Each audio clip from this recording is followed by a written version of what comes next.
إطلالات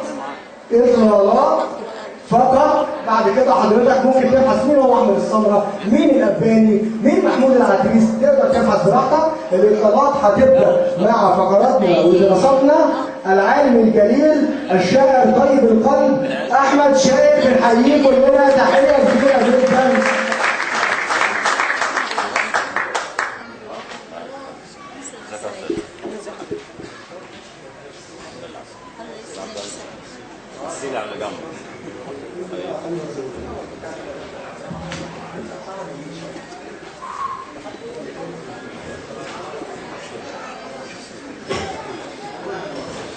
السلام عليكم.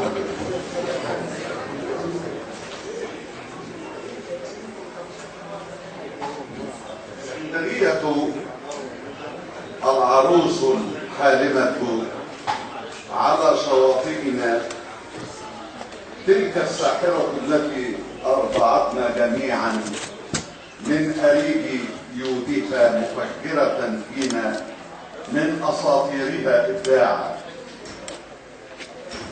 وما من ثقافة مرت علينا، وما من ثقافة مرت على الإسكندرية إلا واحتوتها وأتابتها في موثقتها، فمنذ نشأتها كانت ملتقى الثقافات المصرية القديمة والقبطية والهيلينية اليونانية ثم الرومانية، وبعدها الفتح العربي الإسلامي، فالأتراك فالفرنسيون ثم الإنجليز.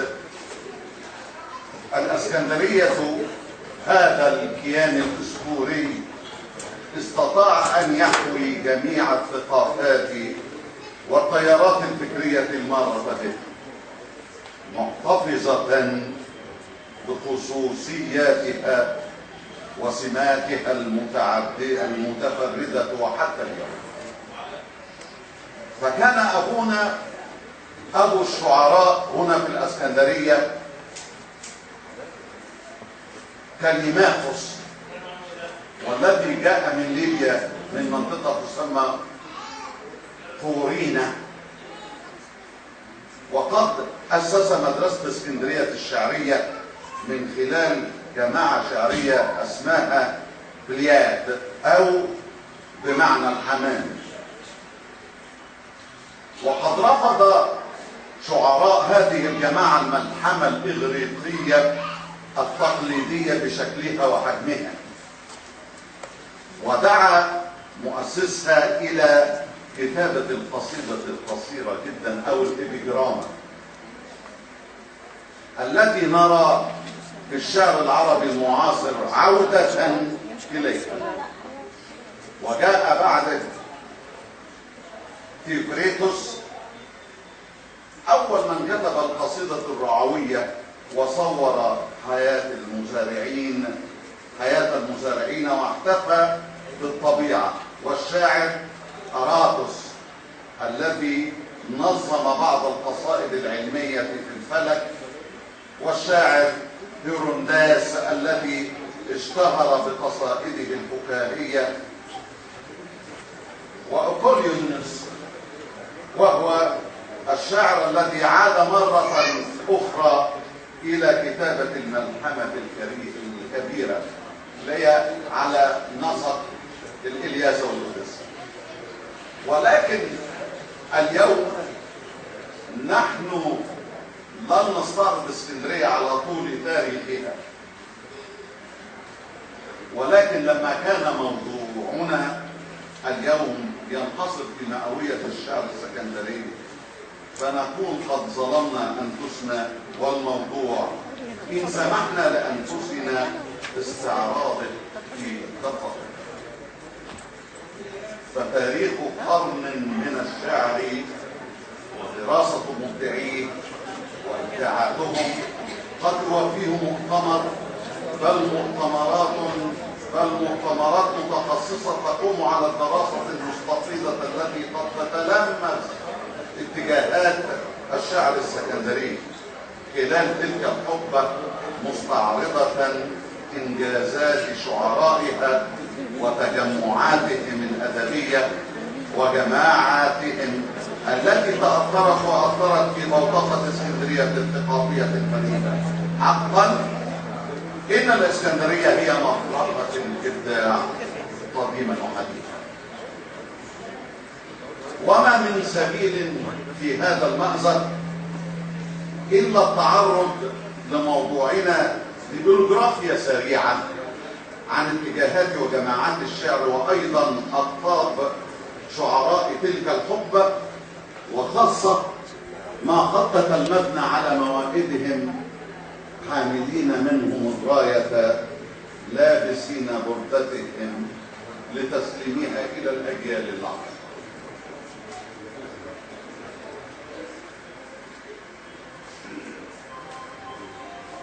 في أوائل القرن الماضي وبالتحديد في 1912 وفي حدائق الشلالات كان هناك كوخ صغير يمثل مكتب مخصص للعوايد، وكان هذا الكوخ فيه الشاعر الشاب عثمان حلمي، وهو الذي أسس جماعة الشلالات،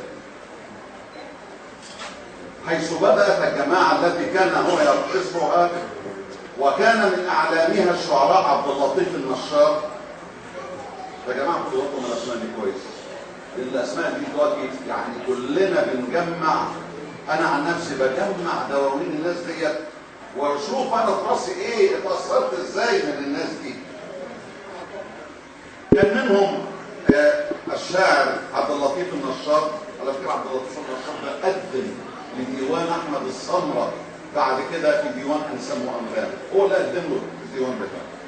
وعبد الحميد السنوسي ومحمد مفيد الشباسي، يا ريت تفتكروا الراجل ده، وزكريا جزارين وعبد الحكيم الجهيني وفتحي ابو الصعود، وانضم اليهم اخيرا عبد الرحمن شكري، وهو احد اقطاب جماعه الديوان الثلاثه اللي هي بتاعت العقاد والنزمي وشكري، وذلك بعد رجوعه من بعثه في انجلترا والتحقه كمدرس مناظر في مدرسه العباسيه الثانويه.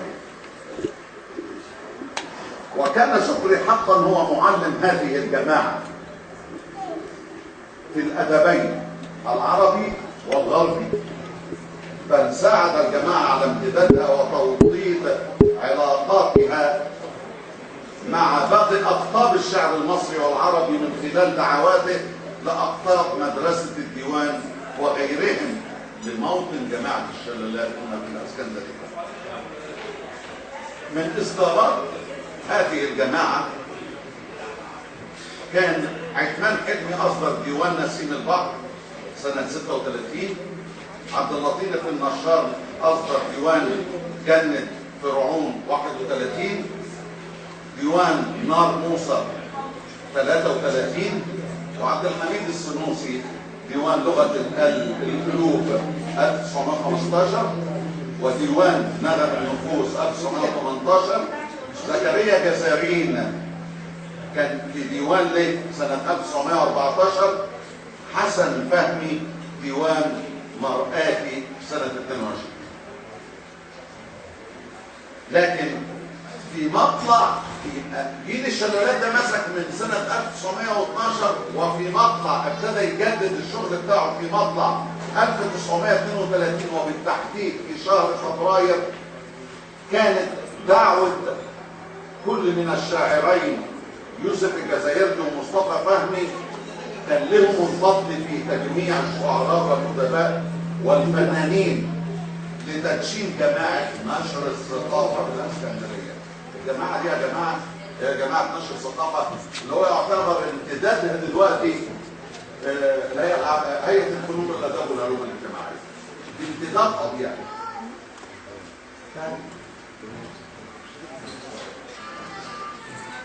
يقول لي فضل 7 دقايق.